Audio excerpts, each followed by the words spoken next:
O Dia do Trabalho ou Dia do Trabalhador é comemorado em vários países no dia 1º de maio. A história do Dia do Trabalho surgiu em Chicago, nos Estados Unidos, em 1º de maio de 1886, quando muitos trabalhadores foram às ruas para protestar contra a jornada exaustiva diária, que podia chegar até 17 horas.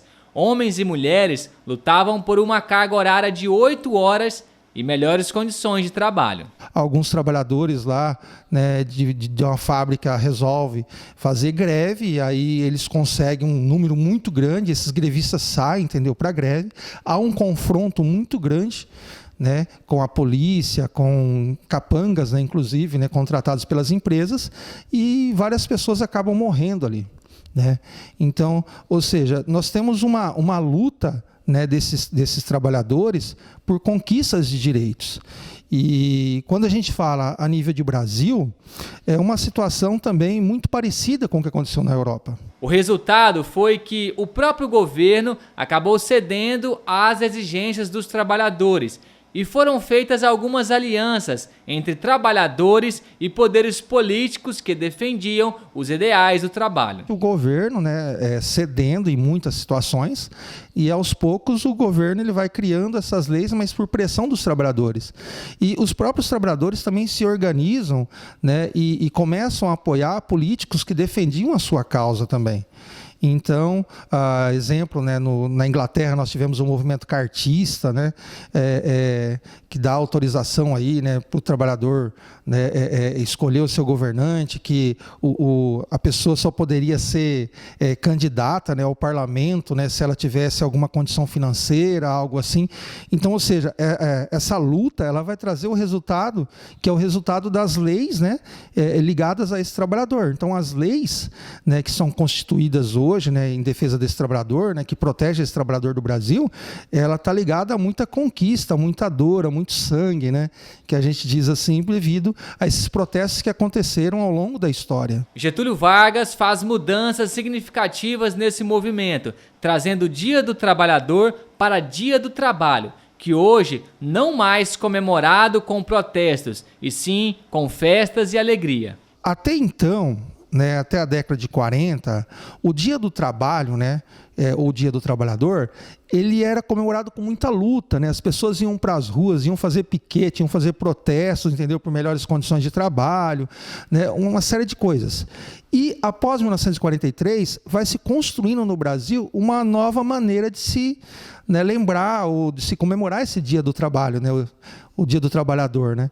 Então, aí passa a se comemorar com festas, né? Com alegria e tal, né? Mas ele não pode ser deixado de lado o processo histórico que chegou, né, a essas leis que protegiam esses trabalhadores. Então, o trabalhador, no Dia do Trabalho, ele tem que lembrar que os direitos que ele tem hoje, como o de salário mínimo, né, o direito a férias, né, terço de férias, esse direito, né, de descanso, né, semanal, né, que é o sábado e domingo, todos esses direitos, esses trabalhadores eles precisam lembrar que isso foi uma conquista de muita luta. Segundo o professor de História, foi de grande luta o movimento trabalhista e diz que é de importância que exista um equilíbrio entre todos os grupos, sem querer se sobrepor ao outro. Às vezes a gente, como professor de História, né, a gente fica muito triste quando a gente vê um trabalhador, muitas vezes, criticando, né, um movimento,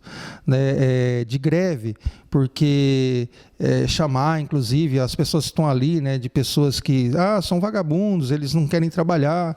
Então, as pessoas precisam compreender que é uma única forma de sistema de luta e tem que haver um equilíbrio das duas forças. Hoje, nós não podemos ter, né, hoje como o país, né, ele está polarizado em direita e esquerda, nós temos que entender que esses dois grupos eles têm que existir no mundo. Então, a direita e a esquerda, elas precisam estar em um equilíbrio de forças. Nenhuma deve se sobrepor à outra, porque se uma se sobrepor à outra, né, uma classe vai sofrer. Então, tem que haver o equilíbrio. E os nossos governantes eles precisam entender que eles têm que aprender a governar, né, com a oposição. ele tem que aprender a dialogar com a oposição.